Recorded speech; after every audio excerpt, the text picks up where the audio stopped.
Assalamu alaikum and welcome to another episode of Suhoor Bites. My name is Osama and today we're talking to my brother-in-law Ammar. Hiba, my sister, was on our last Suhoor Bites that I hosted.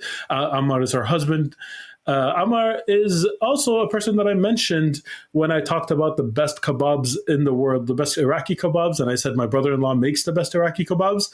So that's Ammar. He's my brother-in-law and he makes the best kebabs. Ammar, would you like to introduce yourself? Well, thank you, Sama. Well, I wouldn't say the best Iraqi kebab in the world, but one of the best, I guess. I'll say it's the best. It's the best I've had. Thank you. So humble. So, so my name is Ammar. I do the famous kebabs.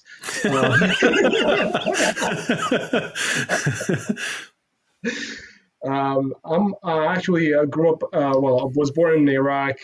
Grew up in Syria, and then moved to Canada. And then moved to Ottawa. And from a Suhoor perspective, my memories is one of my memory is sitting with the family before moving back to moving to Montreal for work. Remembering the Suhoor time where I told my siblings and my mom and dad, say probably this is going to be our last Suhoor together, gathering this gathering around this on the table. You also have a really big family. I mean, we're 8 kids. We were 10 people. Yes. So And we're 8. Yes. I'm like you. I'm the eldest one. Yes. With a lot of responsibilities, I know. Yeah. It seems like Iraqis that come to Canada have a lot of kids. There's a pattern here. There's a pattern, obviously.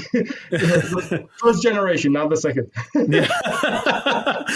The second we average at 2.5, which is pretty close to the normal. Yeah. So okay. So how about you tell us a little bit about those kebabs? Where did you learn the recipe? How do you make them? I'm sure a lot of people would be interested in replicating it. Well, initially I used to buy the kebabs ready-made and by the butcher, but then it didn't taste as well as I would think, and didn't bring that childhood memory because I remember we lived in different countries and in Syria. And in Iraq, the kebabs taste different. So I as a biochemist, I tried trial and error.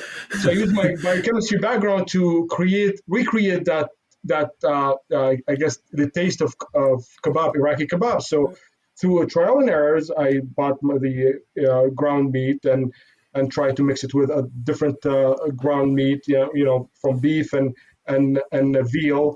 And then I did the different spices and ended up with a recipe that is much simpler than what I started with, and much tastier. That's amazing. Yeah, so I guess it was a winning recipe. Traditionally, Iraqi kebab is done with lamb. Was there a reason that you went with beef instead of lamb? So lamb is expensive here in Canada. So I think a kilo was around over $25 or so, but beef was about $10. So, and usually sometimes I use veal, and veal tastes close to lamb. So but I ended up using only beef with medium fat, which recreated the taste of that fatty taste of lamb. Especially with the onions and the spices, simple spices. Well, I could attest to how delicious it is. Do you want to talk to us a little bit about how you spice it? If people at home want to recreate this, you said you ended up with a much simpler recipe than what you started. What is the simple recipe? So the simpler recipe is one kilogram of medium fat ground meat. And then mixed with finely chopped onion. And the secret is making the onion as watery as possible, so as juicy, but finely chopped until it becomes like a smoothie. And then 1 tablespoon of salt, 1 teaspoon of black pepper, and mix homogeneously until become one you see one a mixture that is you can't see the distinguish onions from the meat, and you grill them, and that's it. But that's the simplest thing I could imagine. That's incredible. Well, I can attest to how delicious they are, and so could my weight and my girth. So, um, Yes, so yeah, that's it. Thank you very much for joining us, yeah, Ammar. We really appreciate it. Now everyone knows who the man behind the legend is, and they pleasure. can recreate their own kebabs. And that's it. Ramadan Kareem and Salam Alaikum, everyone. Ramadan Kareem to you too. Assalamu alaikum. Salam.